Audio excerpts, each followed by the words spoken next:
હોય, કારણ કે એનું પ્રમાણ વાળી વાત હોય. તમને એક જ દાખલો આપું કે હરણાકાશ એનો છોકરો ભગત થયો. બોલો, રાક્ષસ ના રાક્ષસ નો થાય?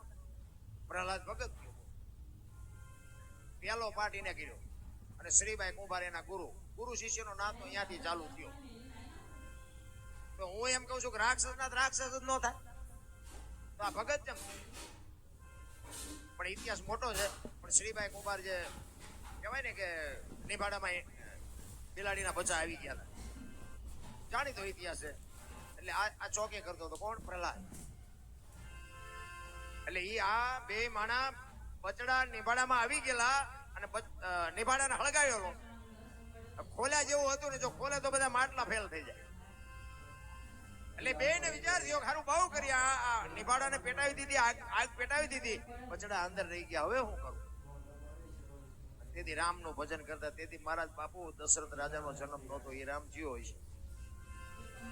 એ રામનું ભજન કરતા. આપણે કહીએ ને, આપણે આ બધા ઓળખ્યા છે ને, આ રામે રાવણને માર્યો, એ રામની વાતો બધાને ખબર છે. બાકી રામ છે ને કઈક આગળ બીજો હતો.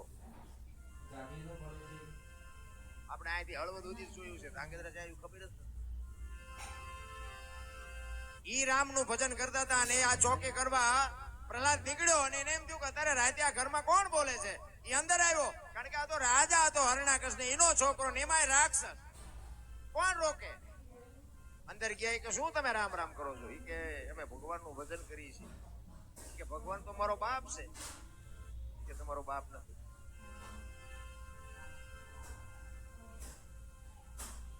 કે રામ ભગવાન છે, શું કામ ભજો છો? કે આ નિભાડાને અગ્નિ પેટાવી દીધી ને એમાં બિલાડીના બચ્ચા આવી ગયા છે. તો કે રામ બચાવશે? તો કે હા. તો કે નિભાડો ખોલવાનો ક્યારે? કે કાલ. કે હું આવ્યો પેલા ખોલતા નહીં. અને બીજે દી સવારમાં આવ્યો ને કે નિભાડો ખોલ્યો કે ના, તમારી જ રાહ જોઈ. આમ ખડક લઈને ઉભો હતો, એને ખબર હતી કે અગ્નિ મૂકે જ નહીં. બે ના કાળજા થડા કુથડા બાપુ અગ્નિ લોઢા ઓગાળી નાખી. નિભાડો ખોલ્યો અને એમાંથી અંદરથી બાપુ જીવતા બચડા ઠેકડા મારી નીકળ્યા. અને ત્યાંથી બાપુ ખડક આમ નામ રહી ગયો પ્રહલાદ ને, મારો બાપ ખોટો છે, આવડા કઈક જુદું છે. ત્યાંથી વળાંક માર્યો ભાઈ. એટલે હરણાકાશ એને એવું તપ કરી અને બ્રહ્માજીને પ્રગટ કરી. અને બ્રહ્માજી કહે છે, માય કે મારું મોત ન થાય એવું કઈક કરો. કે ઈ કેવી રીતે બને? જે જન્મે એને મરવાનું જ હોય. કે તો ના પાડો. બ્રહ્માજી કે હારું હાલ ને, કે એમ નહીં બોલે ન વળે, કે લખી દો. જો દીદી નિયાળ્યું હોય કે ન હોય, પાછું કોઈ ફોન ન કરતા હોય. આ તો આનંદ કરું છું. આ બધા કે રામ વનમાં ગયા હતા, એ તો બધા કે છે, એટલે હું કહું છું કે ગયા તાર હું અહીંયા નહોતો. આ માનો તો માનો, નો માનો તો ડિલેટ મારી દેવાનો. આ મોબાઈલ નો જમાનો છે. બ્રહ્માજીને કે તમે લખી દો. બ્રહ્માજી કે કામ કર, તું લખી દે, તું લખ અને હું બીજો સહી કરી. પછી હરણાકાશે બધું લખ્યું.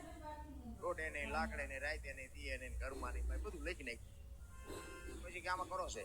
બ્રહ્માજીના હાથમાં આપ્યું. બ્રહ્માજીએ વાંચ્યું. વાંચીને પછી બ્રહ્માજીએ કીધું, હરણાકાશ હજી જોવું જોઈ લે, રહી નથી જતું ને કઈ.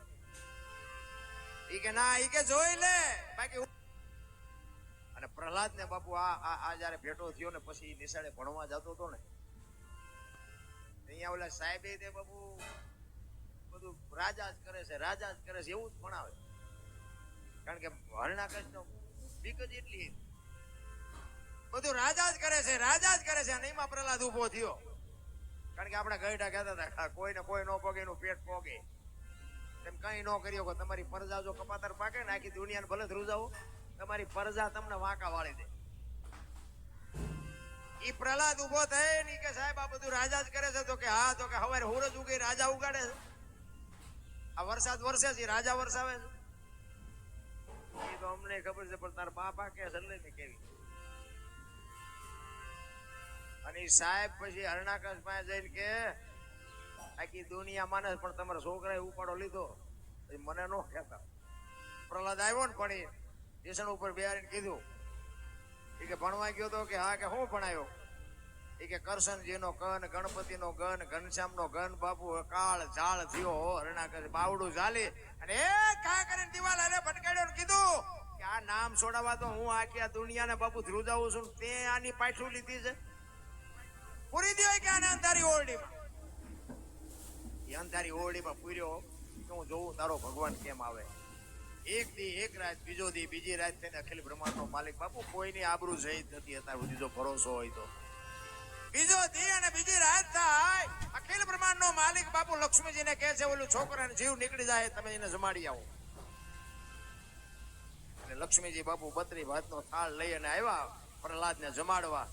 ચોકી કરે છે બહાર, પારણું બંધ છે, તાળું માર્યું છે, ચોકીદાર બેહર્યો છે અને પ્રહલાદને માં લક્ષ્મીજી અંદર જમાડે. એ વાતો કરે કે બેટા ભૂખ્યો હતો ને કે હા, કે તને વિશ્વાસ હતો કે હા મને તો વિશ્વાસ, મારી માં મારો બાપ એકાદો તો આવશે. એ બે વાતો કરતા હતા ને ચોકીદાર સાંભળી ગયો. હરણાકશ પાસે જઈને કે તમારા છોકરા પાસે કોક છે? એ કે પણ તાળું માર્યું છે ને ક્યાંથી હોય? કે તાળું છે ને બારણું બંધ છે, બધું છે, પણ માલપા કોક છે. આવીને બારણું ખોલ્યો ને બાપુ પ્રહલાદ ખાઈને બેઠો. લક્ષ્મીજીના દર્શન ન થાય ને એ તો કપાત નાખે કે એની આંખો જેવી દર્શન ન થાય એવી. કે કોણ આવ્યું? તો કે મારી માં આવી હતી. કે બારણું બંધ, તાળું માર્યું છે, ચોકીદાર છે, કેવી રીતે આવે? કે એ તો બાપા તમને ભરો નથી. માના ઉદરમાં એક ખોબા જેટલી જગ્યામાં જો મારો નાથ નો ભૂખ્યો રાખતો હતો, આ તો 10 બાય 10 ની ઓરડી છે, આમાં થોડો ભૂખ્યો રાખે. તમને ભરો નથી. અને પછી થાંભલો દેખાયો કે આમાં ભગવાન છે? તો કે હા. કે આને બથ ભાઈ. એ બથ ભરી અને બાપુ નરસિંહ અવતાર પ્રગટ થયો ને, એ નરસિંહ અવતાર થયો અને ઘરમાં જેમ ઉંદરડાની વાય બિલાડી ડોટે ચડાવે ને એમ બાપુ હરણાકશને ચડાવ્યો અને આમ પોચો ઝાલી અને ઢીસણ ઉપર બેહાર્યો. ઈ આ સંભાળનો ટાઈમ ઘરના ઉંબરા વચ્ચે રાખ્યો અને ખોળામાં લઈ કીધું હરણાકશ ઓલો તારો દસ્તાવેજ કાઢ. ત્યાં લખાવ્યો છે ને દસ્તાવેજ, કે લેતો આય. કે ઘરમાં શોખ બહાર ઉંબરા વચ્ચે રાખ્યો હતો, ઘરમાં નથી ને બહાર ઈ આતંબાની તૈયારી હતી કે રાત શક્તિ કે રાતે નથી, નથી. આમ નખ દેખાડ્યા હો પાવડા જોડા જોડા. કે લોઢું છે કે લાકડું? કે લોઢું નથી ને લાકડું નથી. ભીષણ ઉપર રાખ્યો તો કે ધરતી ઉપર શોખ ઉપર, કે ધરતી ઉપર નથી ને ઉપર નથી. મારા સામે જોતો કે હું માણસ છું જાનવર? કે માણા નથી ને જાનવર નથી. તો કે હવે કેવું છે કઈ? કે હવે રહેવું નથી ને કેવું શું હોય? એવા બાપુ જો આ દુનિયામાં નહોતા. મોટા હતા મહીપતિ અને ગજબ હતા ગંભીર, સબળ જેના શરીર મહાણે દીઠા મેકરણ બાપુ કંસ કૌરવ ને રાવણ જેવા જો હતા નહોતા થઈ ગયા હોય, તમારી મારી હસ્તી શું હતી? કાંઈ છે નહીં મારા રામ. એક ઘડી હાથી ને પુણ્યાત કાંઈક કરી લેજો, ઈ તમારા મારા જીવનમાં ઉપયોગ છે, બાકી કાંઈ વાતમાં છે નહીં. માણસ જન્મે ને 2-2.5 કિલોનો હોય, 80-100 વર્ષ જીવે, મરી જાય, શમશાનમાં લઈને હળગાવો ને પછી રેખ્યા ભેળી કરી જોકો એટલે 2-2.5 કિલો ત્યાં વચ્ચે ઠેકડા મારવાનું. કાંઈ છે જ નહીં. પેલા હળવા ફૂલ થઈ જાવ, કાંઈ માથે વજન નાખ. અત્યારે તો ગુરુ આ ગુરુને બોલાવ્યા છે ને, હું તો રાજી થયો. આ ગુરુને અશુભાઈ ભજન કર્યું હતું ને, જેના આંગણે ગુરુ મહારાજ હોય એનો તો બાપુ મોનાનો હોરુજ કહેવાય. પણ બધા આ નથી વાતને સમજે. એક ગુરુ શિષ્ય ચૂપડી બેઠા, એમાં ગુરુએ શિષ્યને કીધું કે બહાર જોતો કે વરસાદ ચાલુ છે પણ એમાં બરોબર બિલાડી આવી મારી. કે બાપુ એની માથે હાથ ફેરવી દો ને, લીલી છે તો આવતું હોય છે, ભૂખી છે નહીં આવતું. ગુરુ મહારાજે વિચાર કરતા અરે આ મારી પાસે શું લેવાનું?